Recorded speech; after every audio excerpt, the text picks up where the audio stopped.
दोस्तों नमस्कार, स्वागत है आपका परीक्षा खबरी में। 9, 10 और 11 मार्च की महत्वपूर्ण खबरों पर चर्चा करेंगे। 3 दिन की परीक्षा खबरी करंट अफेयर्स आपको नहीं मिल पाया था। इसके पहले सरकार जो नई है उसको चुन लिया गया है। योगी आदित्यनाथ जी हमारे मुख्यमंत्री होंगे अगले। अब इन्हीं से उम्मीद आपको 5 वर्ष लगानी होगी, इन्हीं से सारी डिमांड करनी होगी। उम्मीद है कि ज़मीन पर जो मुद्दे हैं उनको समझ में आ गए होंगे। चुनाव कैंपेनिंग के दौरान काफ़ी छात्र भी मिले होंगे, अपनी बातों को रखा होगा। और रोज़गार का मुद्दा चूँकि छाया रहा तो अभी दिमाग में तो होगा ही कि आने के बाद क्या करना है। तो मैं भी रोज़गार के ढेर सारे अवसर आपको देखने को इस वर्ष मिल सकते हैं। इस कारण से ताज़ा मामला है। यूपीपीएससी में जो भ्रष्टाचार का मुद्दा है, विशेषकर अपारदर्शिता का मुद्दा है, पेपर गलत सवाल सेट करने का मुद्दा है, इसको जल्द से जल्द सॉल्व कर लिया जाएगा। इस उम्मीद के साथ कि जल्द आपको नई भर्तियां और पुरानी भर्तियां जो फंस गई हैं उनमें प्रोग्रेस देखने को मिल सकता है। आगे बढ़ते हैं। यूपीपीएससी बीपीएससी 67वां जो बीपीएससी होना है, इसका टेस्ट सीरीज और कंप्लीट स्टडी मटेरियल 30 डे का कुक क्रैश कोर्स हमारे यहाँ उपलब्ध है। आप लोग चाहें तो 9453775039 पे संपर्क करके जोड़ सकते हैं। यूपीपीसीएस 2022 प्रीलिम्स और मेंस के लिए पेड कोर्सेस हमारे जुड़ने के लिए भी व्हाट्सअप कर सकते हैं 9453775039 पे। टेस्ट सीरीज़ भी यूपीपीसीएस की चल रही है, आप लोग चाहें तो परचेज कर सकते हैं। Global centre for traditional medicine WHO विश्व स्वास्थ्य संगठन, केंद्रीय मंत्रिमंडल ने गुजरात के जामनगर में WHO global centre for traditional medicine की स्थापना को मंजूरी दे दी है। कहाँ पे? गुजरात के जामनगर में, रट लीजिए। इसने भारत सरकार और विश्व स्वास्थ्य संगठन के बीच एक मेजबान देश समझौते पर हस्ताक्षर किए हैं। यह दुनिया भर में पारंपरिक चिकित्सा के लिए पहला और एकमात्र ग्लोबल आउट पोस्टेड सेंटर कार्यालय होगा WHO का। तो ध्यान रखिएगा, मोस्ट इम्पॉर्टेंट है, दुनिया भर में पारंपरिक चिकित्सा के लिए। पारंपरिक चिकित्सा जो पहले से चली आ रही है, एलोपैथी नहीं, अन्य जो चिकित्सा पद्धति जैसे यूनानी हो गया, सिद्ध हो गया, आपका होम्योपैथ हो गया या फिर आयुर्वेद हो गया, ये सभी। तो पारंपरिक चिकित्सा के लिए पहला और एकमात्र ग्लोबल आउटपोस्टेड सेंटर होगा जामनगर, गुजरात में। विश्व स्वास्थ्य संगठन की बात करें तो स्वास्थ्य क्षेत्र के लिए संयुक्त राष्ट्र की एक विशेष एजेंसी है। इसकी स्थापना वर्ष 1948 में हुई थी, 7 अप्रैल 1948 को। इसीलिए 7 अप्रैल को विश्व स्वास्थ्य दिवस के रूप में भी मनाया जाता है। इसका मुख्यालय जिनेवा, स्विट्जरलैंड में स्थित है। वर्तमान में 194 देश WHO के सदस्य हैं। यह एक अंतर सरकारी संगठन है जो सामान्यतः अपने सदस्य राष्ट्रों के स्वास्थ्य मंत्रालयों के सहयोग से कार्य करता है। WHO वैश्विक स्वास्थ्य मामलों पर नेतृत्व प्रदान करते हुए स्वास्थ्य अनुसंधान संबंधी एजेंडा को आकार देता है तथा विभिन्न मानदंड एवं मानक निर्धारित करता है। WHO ने 7 अप्रैल 1948 से कार्य आरंभ किया, अतः वर्तमान में 7 अप्रैल को प्रतिवर्ष विश्व स्वास्थ्य दिवस के रूप में मनाया जाता है। भारत की बात करें तो विश्व स्वास्थ्य संगठन में भारत 12 जनवरी 1948 को इसका सदस्य बना था। WHO का दक्षिण पूर्व एशिया का क्षेत्रीय कार्यालय भारत में नई दिल्ली में स्थित है। ये भी एक फैक्ट है, याद रखिएगा। FLO औद्योगिक पार्क का उद्घाटन कहाँ? तेलंगाना में। 8 मार्च 2022 को तेलंगाना के उद्योग मंत्री KT रामाराव ने संगारेड्डी जिले में, कहाँ? संगारेड्डी जिले, तेलंगाना में FLO औद्योगिक पार्क का उद्घाटन किया। यह देश का पहला 100% महिलाओं के स्वामित्व वाला औद्योगिक पार्क है। पार्क को तेलंगाना सरकार के साथ साझेदारी में फिक्की लेडीज ऑर्गेनाइजेशन FLO द्वारा बढ़ावा दिया गया है। इसे 250 करोड़ रुपए के निवेश से 50 एकड़ में स्थापित किया गया है। वुमेन एट वर्क W कार्यक्रम 8 मार्च 2022 को कर्नाटक के उच्च शिक्षा, electronic, ITBT and science and technology और कौशल विकास मंत्री डॉक्टर CN अश्वत्थ नारायण ने वुमेन एट वर्क कार्यक्रम की शुरुआत की। इसे 2026 के भीतर अनिवार्य रोजगार योग्य कौशल वाली महिलाओं को 5 लाख रोजगार प्रदान करने के उद्देश्य से शुरू किया गया है। महिलाओं को विभिन्न विषयों में तकनीकी रूप से प्रशिक्षित करने के लिए निःशुल्क सर्टिफिकेट कोर्स इसमें चलाए जाएंगे। तो कर्नाटक में ये चला है, याद रखिएगा। भगवान बुद्ध की भारत की सबसे बड़ी शयन मुद्रा में मूर्ति कहाँ पर? गया में, बोध गया में भगवान बुद्ध की भारत की सबसे बड़ी शयन मुद्रा में मूर्ति का निर्माण किया जा रहा है। बुद्ध इंटरनेशनल वेलफेयर मिशन द्वारा निर्मित यह प्रतिमा 100 फीट लंबी और 30 फीट ऊंची होगी। इसे फाइबर ग्लास से बनाया जा रहा है। इस मुद्रा की मूर्ति कुशीनगर में है, जहां उन्होंने अपना महापरिनिर्वाण प्राप्त किया था। तो ये याद रखिएगा ऐतिहासिक रूप से। और कहाँ पे स्थापित हो रही है, तो गया में।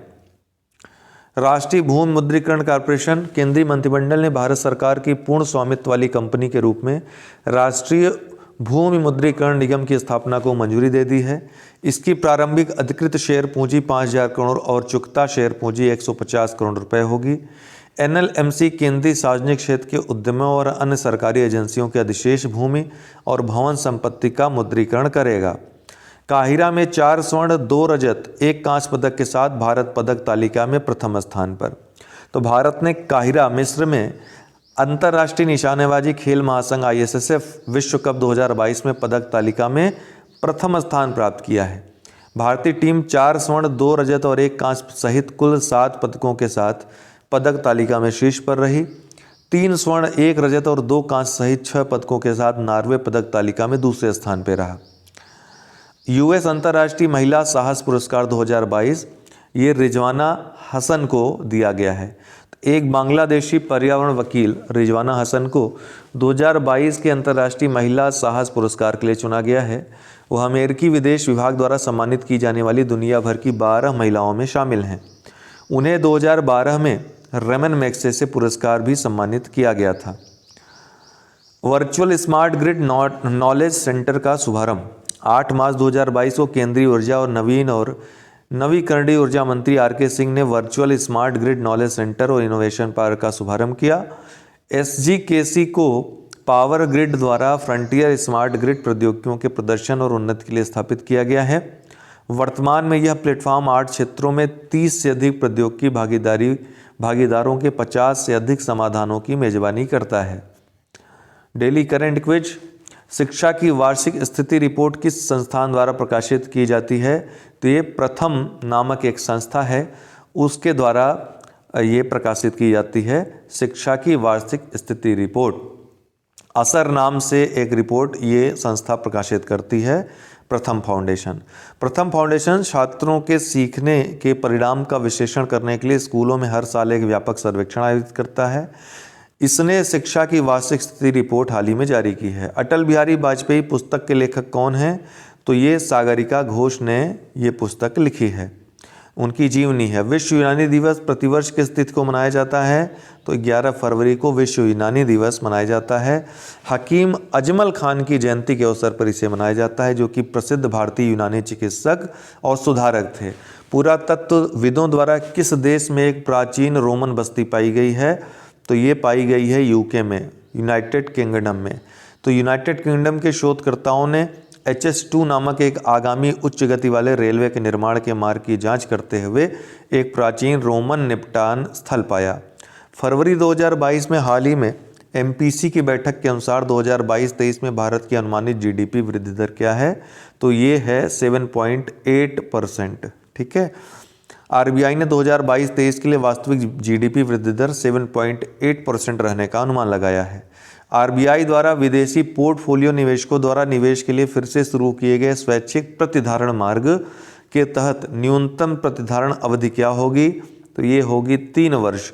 तो भारतीय रिजर्व बैंक द्वारा विदेशी पोर्टफोलियो निवेशकों द्वारा निवेश के लिए पुनः शुरू किए गए स्वैच्छिक प्रतिधारण मार्ग के तहत 3 वर्ष की न्यूनतम अवधारण अवधि है। प्रवीण कुमार सोबती का पेशा क्या था, जिनका निधन हो चुका है? तो ये फिल्म अभिनेता थे। टीवी सीरीज महाभारत में भीम का किरदार इन्होंने निभाया था। किस दिन को विज्ञान में महिलाओं और लड़कियों के अंतर्राष्ट्रीय दिवस के रूप में घोषित किया गया है? तो 11 फरवरी को। महिलाओं और लड़कियों के लिए विज्ञान में पूर्ण और समान पहुंच और भागीदारी प्राप्त करने के लिए हर साल 11 फरवरी को विज्ञानों में महिलाओं और लड़कियों का अंतर्राष्ट्रीय दिवस मनाया जाता है। भारत का पहला बुलेट ट्रेन स्टेशन देश के किस शहर में बनाया जा रहा है? तो सूरत में बनाया जा रहा है। ठीक है। विदेशी पोर्टफोलियो निवेशकों द्वारा निवेश के लिए स्वैच्छिक प्रतिधारण मार्ग के लिए RBI द्वारा निर्धारित संशोधित निवेश सीमा क्या है? तो ये कितने हैं? 2.5 लाख करोड़ रुपए इसको कर दिया गया है 1.5 लाख रुपए से बढ़ाकर। रूस बना दुनिया का सबसे अधिक प्रतिबंधों वाला देश। तो एक संस्था है, उसकी रिपोर्ट के अनुसार, जिसका नाम कास्टेलियम आल है के अनुसार यूक्रेन पर कास्टेलियम.ai है, इसके अनुसार यूक्रेन पर आक्रमण के बाद रूस दुनिया का सबसे अधिक प्रतिबंधों वाला देश बन गया है। रूस को अमेरिका और यूरोपीय देशों से 2778 नए प्रतिबंधों का सामना करना पड़ा, जिससे कुल प्रतिबंध 5530 हो गए हैं। 22 फरवरी से पहले ही इस पर 2754 प्रतिबंध थे। इससे पहले ईरान सबसे अधिक प्रतिबंधों वाला देश था, जिसने पिछले एक दशक में 3616 प्रतिबंधों का सामना किया था। Freedom of the world 2022 report, Bharat को आंशिक रूप से मुक्त स्थान इसमें बताया गया है। आंशिक रूप से 66 के स्कोर के साथ लगातार दूसरे वर्ष freedom in the world 2022 the global expansion of authoritarian rule नामक वार्षिक रिपोर्ट के अनुसार लोकतंत्र एवं मुक्त समाज के मामले में भारत को आंशिक रूप से स्वतंत्र देश कहा गया है। रिपोर्ट 1973 से हर वर्ष फ्रीडम हाउस राजनीतिक नागरिक स्वतंत्रता का आकलन करने वाले अमेरिकी एनजीओ द्वारा प्रकाशित की जाती है। भारत 2020 तक 71 अंकों के साथ एक स्वतंत्र देश था। 2020 के बाद ये 2022 की स्थिति है। महामारियां और तमाम प्रतिबंध, तमाम अन्य घटनाओं के कारण इसको अमेरिका की एजेंसी ने आंशिक रूप से स्वतंत्र देश कहा है। 2022 में 85 देश स्वतंत्र थे, 56 आंशिक रूप से स्वतंत्र थे, 69 मुक्त ही नहीं थे, मतलब ये परतंत्र थे एक प्रकार से। धर्म गार्जियन 2022, भारत, यहाँ पे जो स्वतंत्रता और परतंत्रता की बात होती है तो ये प्राचीन अवधारणा कि कोई देश आकर आक्रमण करके कब्जा कर लिया, ये नहीं है, बल्कि ये देखा जाता है कि किस देश में लोग किस तरह से रह रहे हैं, कितनी गरीबी है, कितनी बेबसी है, ये देखा जाता है। कानून किस तरह से कार्य कर रहा है, इन सब आधारों पे ये अनुमान लगाते हैं। प्रेस को कितनी फ्रीडम है, लोगों को अभिव्यक्ति की कितनी आज़ादी है, तो स्वतंत्रता की जो अवधारणाएं हैं वो किस तरह से काम कर रही हैं उस आधार पर आकलन करता है। धर्म गार्जियन 2022, भारत और जापान 27 फरवरी से 10 मार्च तक कर्नाटक के बेलगाम में Maratha light infantry regimental centre में धर्म गार्जियन 2022 नामक एक वार्षिक संयुक्त सैन्य अभ्यास आयोजित कर रहे हैं। इसमें जंगल और अर्धशहरी और शहरी इलाकों में संचालन पर प्लाटून स्तरीय संयुक्त प्रशिक्षण शामिल है।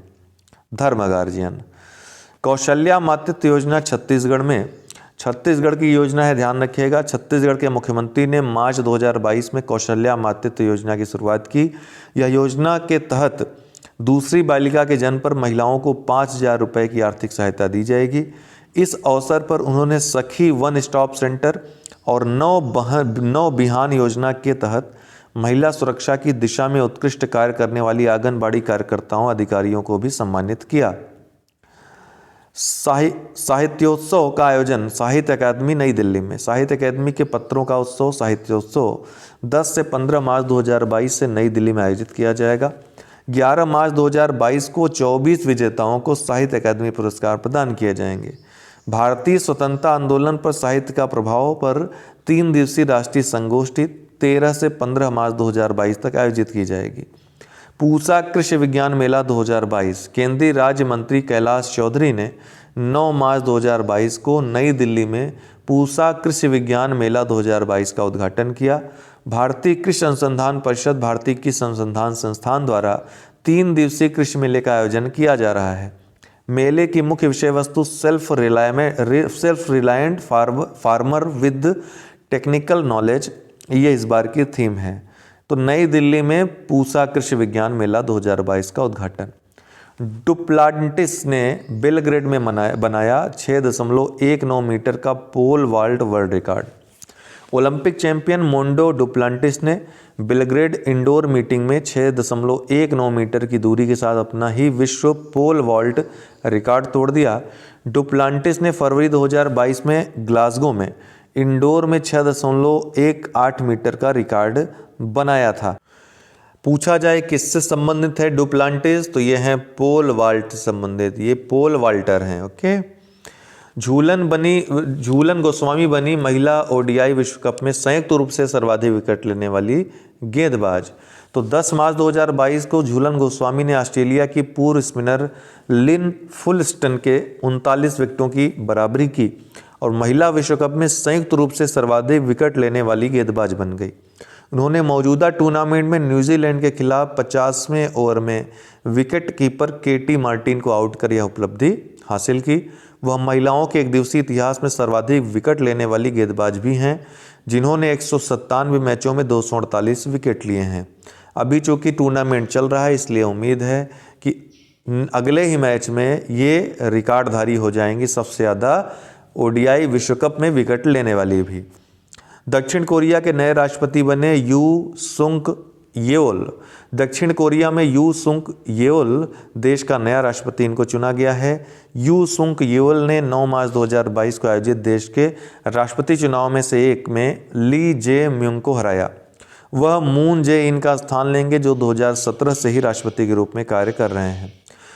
तीसरे राष्ट्रीय युवा संसद महोत्सव। राष्ट्रीय युवा संसद महोत्सव का तीसरा संस्करण 10-11 मार्च 2022 के बीच नई दिल्ली में आयोजित किया जा रहा है।